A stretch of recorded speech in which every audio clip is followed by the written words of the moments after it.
বিসমিল্লাহির রহমানির রহিম।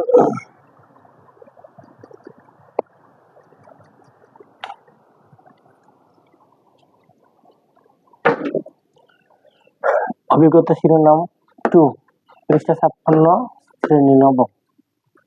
খালি ঘর পূরণ করো।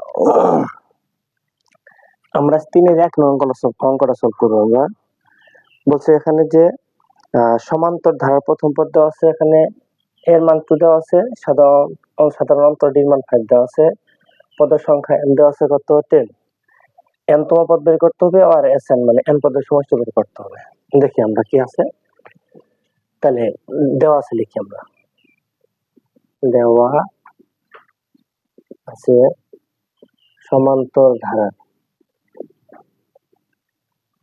ধারার প্রথম পদ এ সমান 2, সমান্তর ধারার সাধারণ অন্তর ডি সমান 5, পদ সংখ্যা n সমান 10 দেওয়া আছে। আর বলছে যে n তম পদ, তাহলে লিখি আমরা n তম পদ। সূত্র লিখি আমরা a plus n minus 1 into d। এটা n তম পদ হচ্ছে a plus n minus 1 into d। তাহলে এখানে আমরা এর মান আছে কত 2 বসাই, এর মান আছে কত 10 minus 1, d এর মান আছে কত 5। তাহলে 2 plus 10 থেকে একবার দিলে কত হয়, গুণন কত 5। তাহলে 2 যোগ 5 নং কত 45 আর 2 যোগ করলে কত আমরা 47। তাহলে n তম পদ পেলাম কত আমরা 47 আনসার। আবার কি দেওয়া আছে এখানে Sn, তাহলে n পদের সমষ্টি এখানে আমরা করি। সুতরাং n পদের সমষ্টি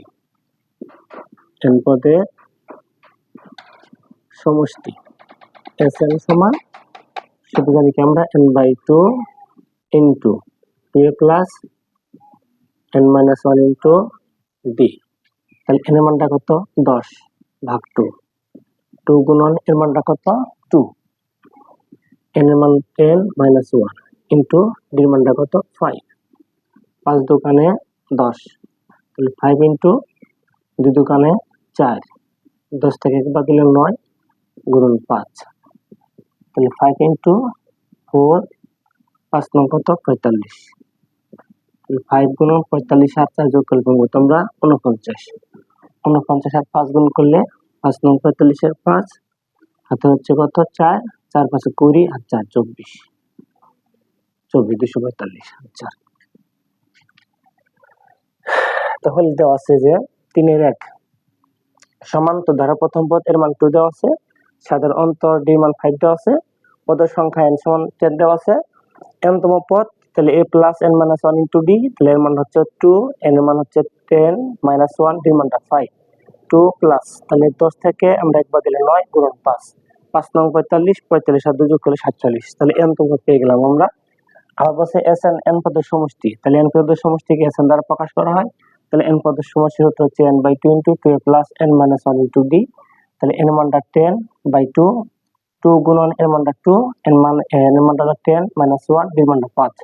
তাহলে 2 দিয়ে 10 এর ভাগ করলে 5 দোকানে 10, 2 দোকানে 4, 10 থেকে একবার দিলে 9 গুণন 5, 5 নং 45 হাজার যোগ করলে আমরা 49 আর 5 গুণ করলে 245 আনসার।